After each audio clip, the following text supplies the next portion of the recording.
Good afternoon, Monsignor Turro. I'm Father Patrick, and we have a very different Tuesday Tea with Turro episode.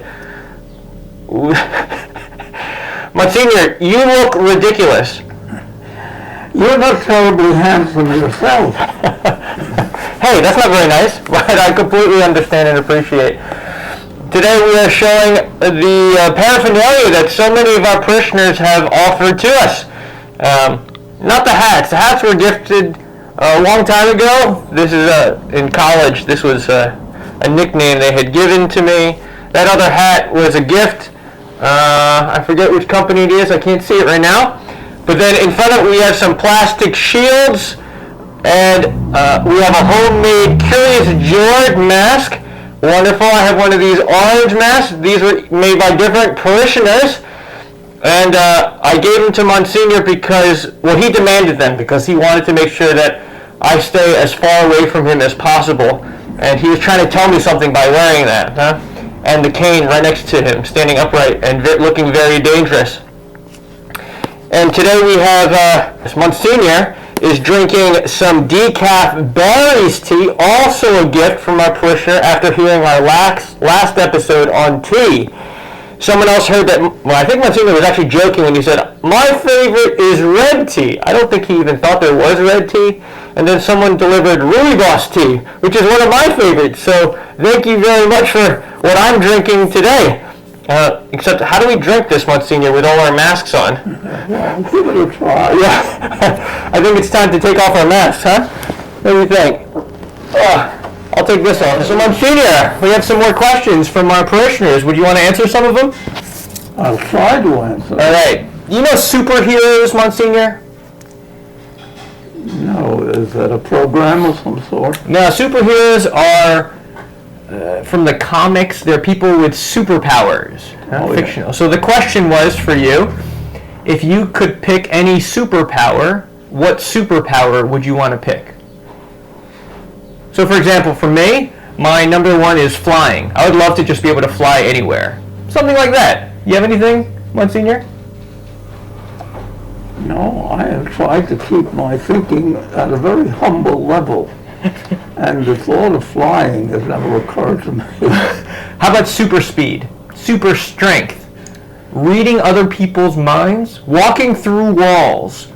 I'd like any one of those, or all, as a matter of fact. All of them? That's kind of cheating. You're not answering the question. You're just saying all of the above, which I guess is the best answer. Picking all of them. Have you ever heard of Superman before? Yeah, not from Nietzsche though. From the guy who wears the cape and the blue and the red. Mm-hmm. Have you heard of him before? I don't think I have. No. Well, he's my favorite superhero. Mostly because if I had to pick anyone, he would be the one whose superpowers I'd want to have. Because who wants to be Batman? Because he doesn't have any superpowers. But Superman. This next question actually came from you, Monsignor. You ready for this? Yeah. If you were stranded on an island, which 3 people would you want to be with you? They have to be alive right now. And they have to be sitting right next to you. I'm just kidding.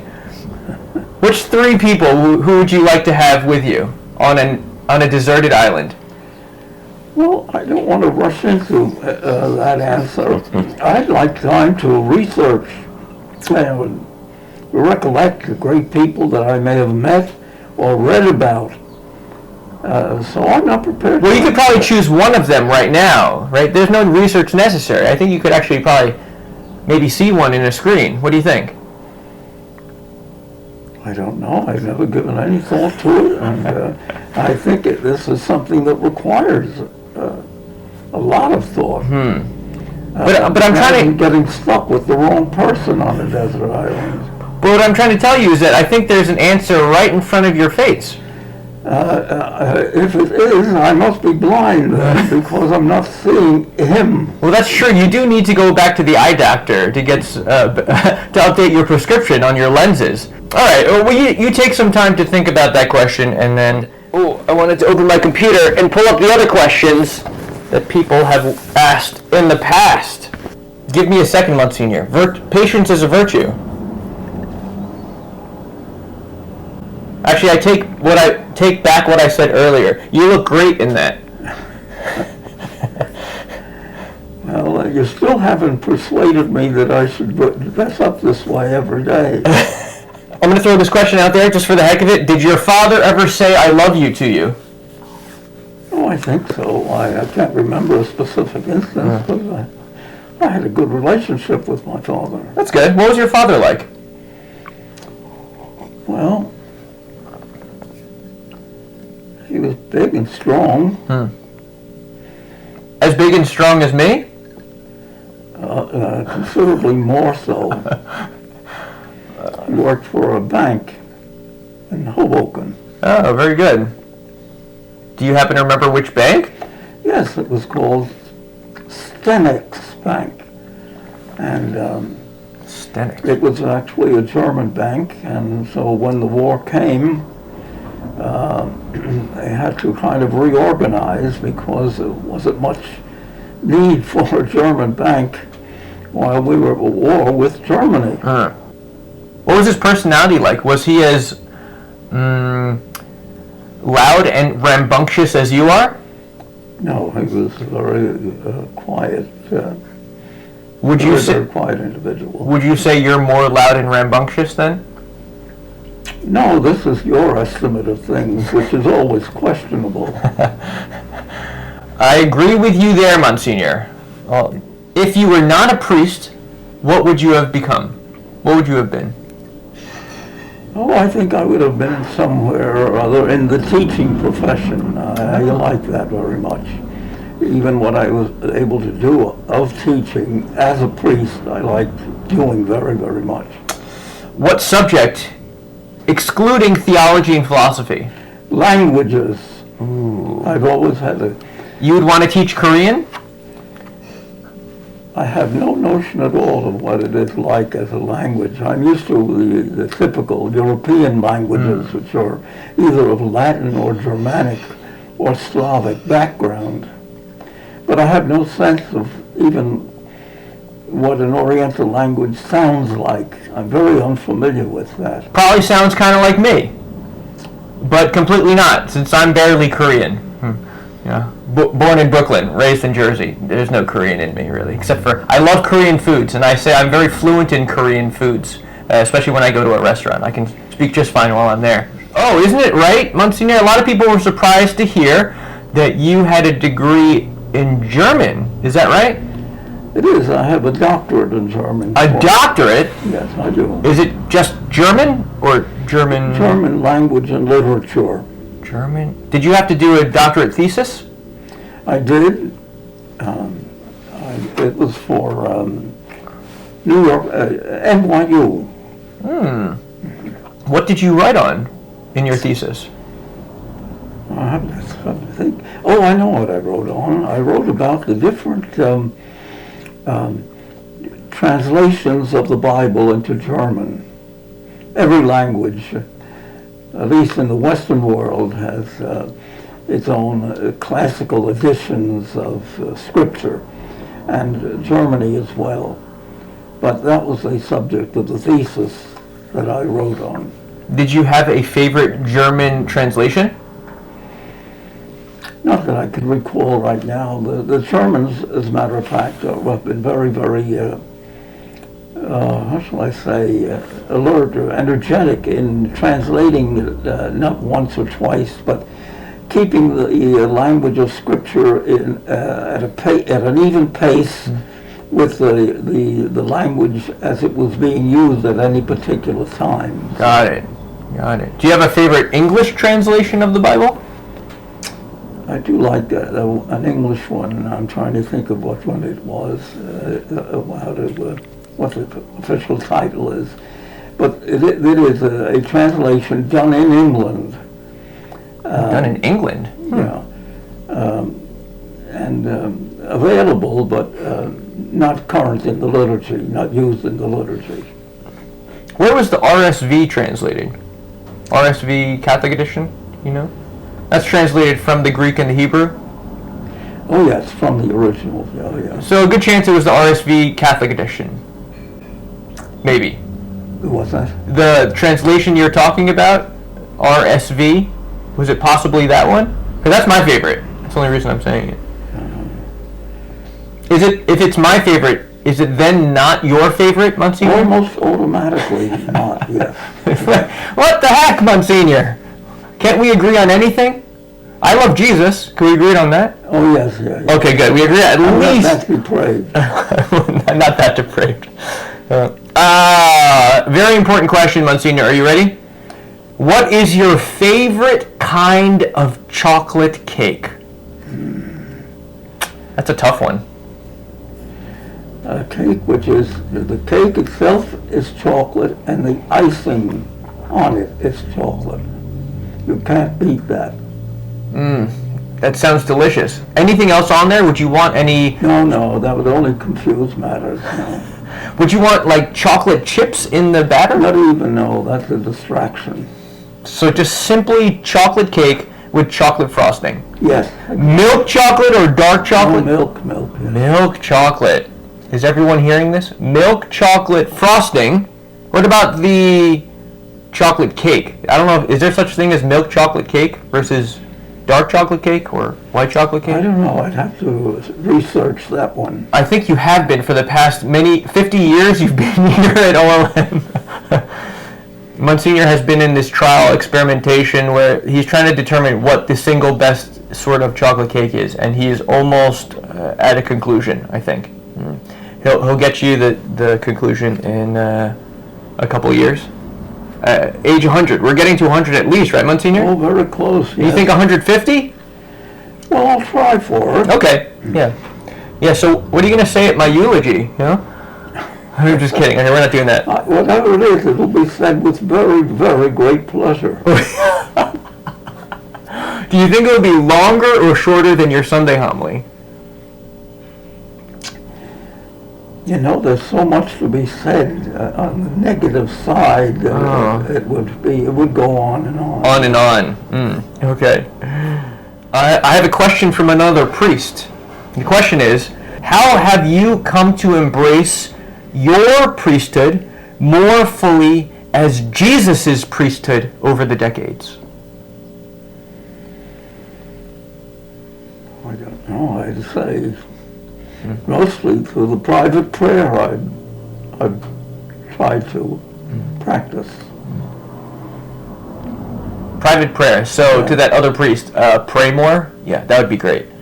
That's a pretty simple answer, and yet very profound at the same time. Monsignor, did you ever meet a saint?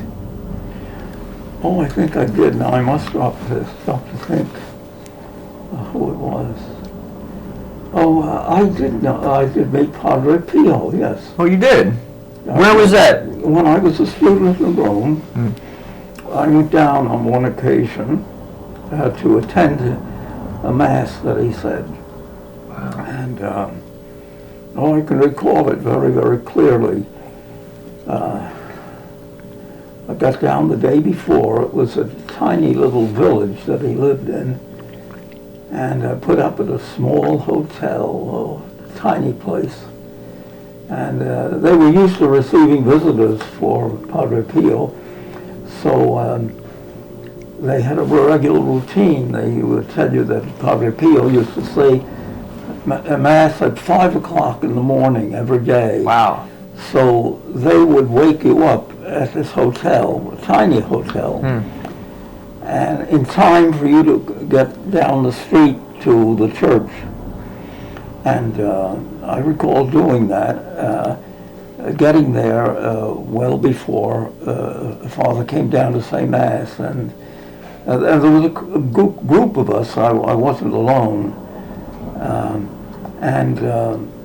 When maybe about an hour before Mass, he came by through the sacristy, and he went, and he used to have a long meditation before he even started Mass. And then there was one point, or 2 points in the Mass, when he would just sort of freeze solid, you know. One was after the offertory, and he seemed not even to be breathing, no motion, nothing. And then he continued on to the consecration, and the same thing for about 20 minutes, and then would finish off the Mass. Why do you think he stopped? Oh, I think he was in ecstasy. Feeling the presence of God very, very powerfully. When you say after the offertory, what does that mean? What point are we talking about? After, before the consecration. Okay. And then at a certain point would start up again and go through the consecration and then again stop. If you look carefully, you couldn't even see him breathe, He just sort of stood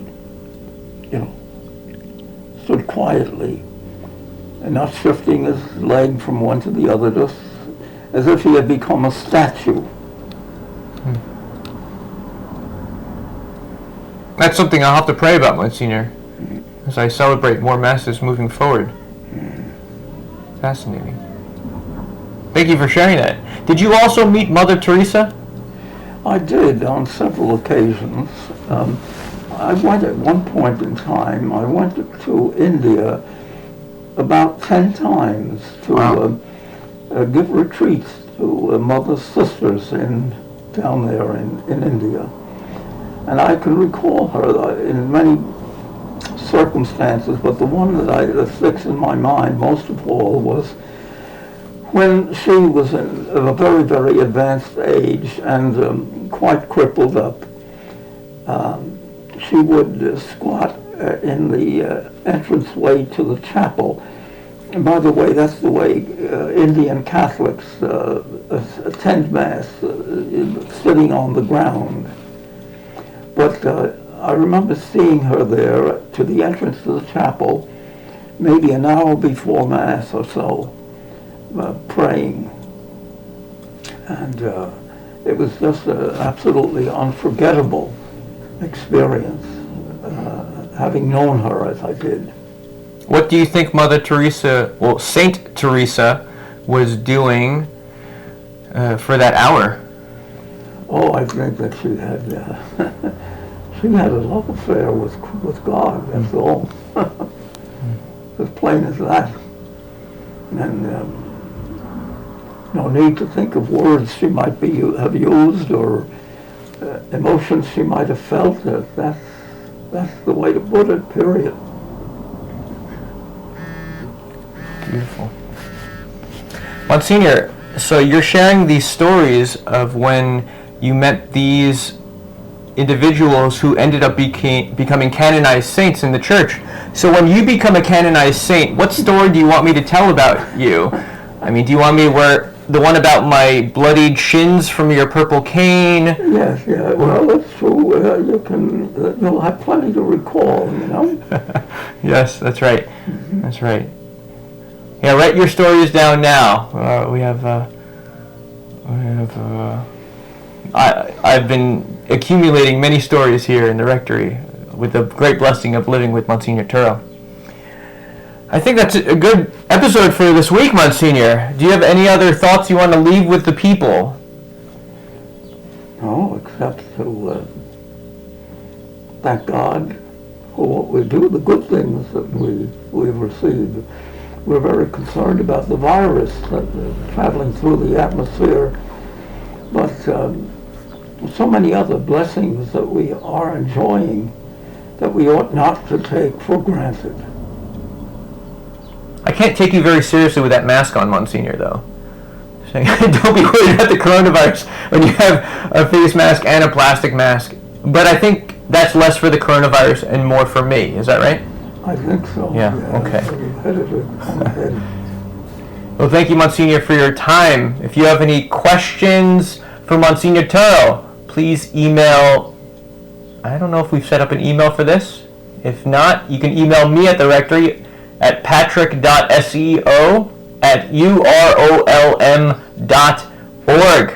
Please sign up for videos, subscribe, please keep or bookmark the homepage of the parish so that you can get the latest information on everything that we're doing. Thank you for joining us during the Triduum. Hopefully we will be streaming the masses while we cannot be together. So this upcoming Sunday, I imagine we'll have a 10 o'clock mass Sunday. If things change, I'll let you know. Other than that, thank you for joining us. Please pray for Monsignor Turro. Indeed, yes. Indeed. Any particular reason they should be praying for you, Monsignor? My general welfare. And for me to be able to withstand the threat and inconvenience of a certain company that I have to indulge in. We're going to have to work on your gossip about Father Bob and Deacon Jay. That's just not very nice, Monsignor. All right, until next time, Monsignor, will you close us with a blessing? In Latin. Benedictio Dei Patris et Filii et Spiritus Sancti descendat super vos et maniat semper. Amen. God bless you all.